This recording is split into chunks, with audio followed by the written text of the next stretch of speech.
স্যামের কাছে কুসুমের অসহায় আত্মসমর্পণ করার কারণ এবার খুঁজে বের করলো অভিমন্যু রায়চৌধুরী। হ্যাঁ বন্ধুরা, ভিডিওতে লাইকতে দেখতে থাকুন। যে মুহূর্তে কিনা অভিমন্যু রায়চৌধুরী এক পর্যায়ে কুসুমের হাবভাব থেকে সন্দেহভাজন বলে মনে হওয়াতে এক পর্যায়ে কুসুমের পেছন করতে করতে যখন কিনা অভিমন্যু রায়চৌধুরী স্যামের বাড়ি অবধি পৌঁছে যায় এবং সেখানে যখন কিনা কুসুমের সঙ্গে এক পর্যায়ে হাতাহাতিতে লেগে পড়ে স্যাম, এবং সেইখান থেকেই যখন কিনা অভিমন্যু রায়চৌধুরী হস্তক্ষেপ করে কুসুমকে সেখান থেকে প্রাণে বাঁচিয়ে নিয়ে আসে, ঠিক তার পর মুহূর্তেই কুসুম যখন কিনা অভিমন্যু রায়চৌধুরীকে জাপটে ধরে অঝরে কাঁদতে থাকে এবং অভিমন্যু রায়চৌধুরী যখন বলতে থাকে যে এই লড়াইটা তোর একার নয়, সেটা তুই মনে রাখবি এবং তোর এই বাবা তোর পাশে আছে এবং যত এই লড়াইটা কঠিন হোক না কেন আমি তোর পাশে ঢাল হয়ে দাঁড়াবো। পৃথিবীর সমস্ত লোকেরা তোকে ভুল বুঝবে, আমি কোনো মতে ভুল বুঝবো না।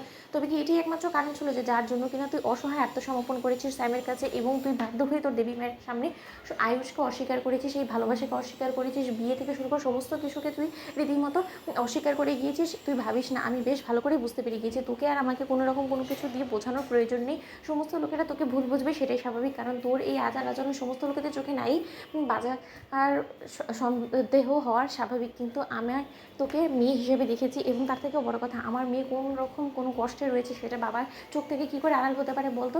দেখ, এই মুহূর্তে তোর বাবা স্যামের কবজায় রয়েছে এবং তুই স্যামের প্রকোপে পড়ে রীতিমতো এই সমস্ত আচরণগুলো করছিস, সেটা আমার কাছে সম্পূর্ণরূপে এখন খোলাসা হয়ে গিয়েছে। কিন্তু তুই একদম ভাববি না, যে করে হোক না কেন শঙ্কর অর্থাৎ তোর বাবাকে কী করে ওই স্যামের মতন বদমাইশি লোকের হাত থেকে রক্ষা করতে হয় সেটা এই অভিমন্যু রায়চৌধুরী খুব ভালো করেই জানা আছে। এবং স্যাম হয়তো বা জানে না যে তোর তুই একা নয় এবং তোকে একা করে দেওয়াটা এতটা সহজ না, কারণ তোর পিঠ পিছনে তোর এই বাবা রয়েছে এবং তোর এই বাবা যতকাল বেঁচে রয়েছে তোর কিচ্ছু হতে দেবে না, তুই দেখে নিস। ঠিক সেই সময় কথা বলা মাত্র কুসুম বলতে থাকে যে কর্তামশাই, আপনি হয়তো বা জানেন না যে এই লোকটা কতটা সাংঘাতিক। এই লোকটা বারবার করে ছোটো সাহেবের ক্ষতি করার চেষ্টা করছে, যখন কিনা ছোটো সাহেবের কাছ থেকে আমাকে দূরে সরাতে সে ব্যর্থ হয়েছে, সে শেষ অবধি আমার বাবা অবধি হাত বাড়িয়েছে এবং আমার বাবাকে জিম্মি করে রেখেছে। এবার যদি আমি বেশি বাড়াবাড়ি করার চেষ্টা করি বা আমি যদি সত্যি আমার ভালোবাসাটা ছোটো সাহেবের প্রতি স্বীকার করে নিই, তাহলে হয়তো বা সে আমার বাবাকে খুনও করে ফেলতে পারে। এই লোক দিয়ে কোনো রকম কোনো বিশ্বাস নেই। আপনি কী করে আমাকে বলছেন বলুন তো যে আমি আমার ভালোবাসাটাকে স্বীকার করে নেব? বলুন তো, আমি আমার ভালোবাসার জন্য আমি আমার বাবার প্রাণের বলি দিতে পারবো না। ঠিক সেই সময় এই কথা বলা মাত্র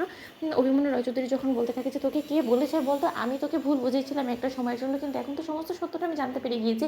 তোর ভালোবাসা অবশ্যই তুই ফিরে পাবি, কিন্তু তার আগে তোর বাবাকেও ওই বদমাইশের হাত থেকে কী করে রক্ষা করতে হয় সেটা অভিমন্যু রায়চৌধুরী খুব ভালো করে জানা আছে। আচ্ছা আমি এরকম করে শীতে করে ফেলেছি, আর এই স্যাম কী জিনিস বলতো?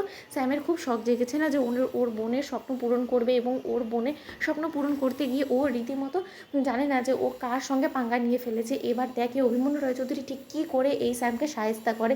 স্যাম কি মনে করেছে যে ওর বোনের স্বপ্ন পূরণ করতে গিয়ে ও রীতিমতো তোর শীতের সিঁদুর তোর কাছ থেকে কেড়ে নেবে? এতটাই সহজ নাকি?